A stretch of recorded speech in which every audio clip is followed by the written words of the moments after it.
ఈరోజు ఒక మంచి ఆధ్యాత్మిక సందేశంతో మీ ముందుకు వచ్చాను. మన ఛానల్లోని ఇలాంటి మరిన్ని ఆత్మీయ వీడియోల కోసం ఇప్పుడే సబ్స్క్రైబ్ చేసుకోండి. పక్కనే ఉన్న గంట సింబల్ని నొక్కడం మర్చిపోకండి. క్రైస్తవులమని చెప్పుకోవడం మాటల్లో కాదు, మన జీవితం ద్వారా యేసును చూపించాలి. కన్నీళ్లు తుడిచే చేతులు ఉండాలి, గాయపడిన హృదయాలను మాన్పే మాటలు ఉండాలి.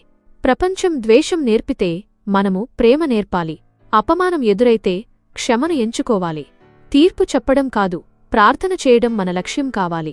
యేసు ఇలా అన్నాడు, మీరు ఒకరినొకరు ప్రేమించుకుంటే మీరు నా శిష్యులని లోకం గుర్తిస్తుంది. చర్చ్లో మాత్రమే కాదు, ఇంట్లో, వీధిలో, ఆఫీసులో, ప్రతిచోట మన నడవడికే సాక్ష్యం కావాలి. నోరుతో దేవుని మాట చెప్పాలి, కాని జీవితంతో దేవుని ప్రేమ చూపించాలి.